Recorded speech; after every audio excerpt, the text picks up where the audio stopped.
চাপৰাত জঘন্য কাণ্ড গুৰু শিষ্যৰ পবিত্ৰ সম্পৰ্কত কালিমা লম্প্ৰত শিক্ষক কেইবাগৰাকী ছাত্ৰীক দীৰ্ঘদিন ধৰি যৌন নিৰ্যাতন চলোৱাৰ অভিযোগ জঘন্য ঘটনাই জোকাৰি গৈছে সমগ্ৰ অঞ্চল গুৰু শিষ্যৰ পবিত্ৰ সম্পৰ্কত কালিমা সানিলে এটা লম্প্ৰত শিক্ষক এই জঘন্য ঘটনা সংঘটিত হৈছে চাপৰৰ জমদুৱাৰত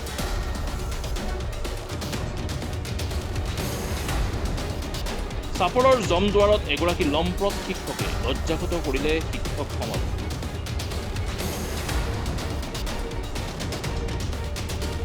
১৯১ নং দীঘলীদাৰৰ প্ৰাথমিক বিদ্যালয়ত দীৰ্ঘদিন ধৰি জহিৰুল ইছলাম নামৰ লম্প্ৰত শিক্ষকজনে বিদ্যালয়খনৰ কেইবাগৰাকী ছাত্ৰীক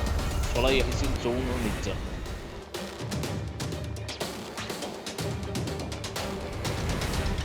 খবৰ অনুসৰি বিভিন্ন প্ৰলোভন দেখুৱাই বিদ্যালয়খনৰ কেইবাগৰাকীৰ ছাত্ৰীক প্ৰথমে যৌন নিৰ্যাতন চলাই পিছত এই ঘটনাৰ সন্দৰ্ভত ঘৰত নকবলৈ ভয় ভাবুকি প্ৰদান কৰাৰ গুৰুত্বৰ অভিযোগ উত্থাপন হৈছে শিক্ষকগৰাকীৰ এনে কৰ্মকাণ্ডত আতংকিত হৈ পৰিছে বহু ছাত্ৰী অমান্তি হৈছে বিদ্যালয়ত যাবৰ বাবে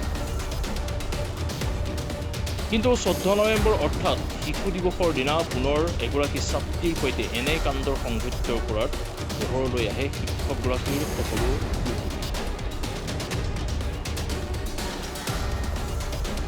বহু অভিভাৱকে সমাজৰ মান সন্মানৰ ভয়ত আইনৰ কাষত যাবলৈ অমান্তি হৈছিল যদিও অৱশেষত দুগৰাকী ছাত্ৰীৰ অভিভাৱকে শালকুছাৰ আৰক্ষী চকীত দাখিল কৰে এজাহাৰ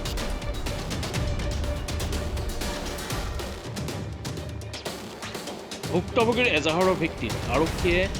এক ধাৰাৰ ৰুজু কৰি লম্পট শিক্ষকৰূপী খণ্ড জহিৰুল ইছলামক গ্ৰেপ্তাৰ কৰি জেল হাজতলৈ প্ৰেৰণ কৰে জমদার পাট্টু তখন হচ্ছে স্কুলের ছোয়ালিগুলা স্কুলে যায় মানে মাস্টারে কিবা খারাপ কাম করে একটু স্কুল হই জমদার পাট্টু এলপি স্কুল তো স্কুলের মাস্টারে ছোয়ালিগুলা খারাপ কাম করে গার্জিয়ান একজন আছে আমরা তো জানি নাই রাতে ৯:৩০ আমি জানছি আমরা থানায় গেছি ওরা আর কি জানাই থানা যাওয়ার পিছত মানুষ সব গম পাইছে পুলিশ আইছে থানাতে আপনি কেস দিলেন কেস দিল মানে আপনার স্কুলের লোক তো বিয়ে কাম করেছে কোন জন মাস্টার এটা জহুরুল স্যার জীবনের নাম ১৯১ ধারা এলপি স্কুল দিনের পরে মাস্টার জন এনে করেছে এটা মুখ সোয়ালি কয়েছে পরীক্ষা হয়েছে না একটা এই সামনে একটা কিবা পরীক্ষা গেছে ১ মাস হয় ওই পরীক্ষার কিছুদিন আগে থেকে আর কি ১০-১২ দিন মোটামুটি গাঁওখানার ৫-৭ জন আছে এরকম আমার জানা মতন আর কি আমি যা দিছি শালকুছার জমদুয়ার পাট্টু তার মানে স্কুলত পোলাহান যাওয়ার পরে উল্টা পুল্টা করে বুঝতে কাপড় চোপড় খুললে করে আর কি জহিরুল মাস্টার এলপি স্কুল মেলা দিন ধরে করে আর কি পোলাহান স্কুলে যাই পারছে না বাড়িতে এসে মার দূর করি গাইল টাইল পাইরা নিয়ে থিয়ে আসি আর কি ওরা না করে দেয় মাস্টাররা যে বাড়িতে যান কোনো প্রকাশ করে না আজকে ৪ দিন ধরে এই কথাটা বাস্টিং হয়েছে আর কি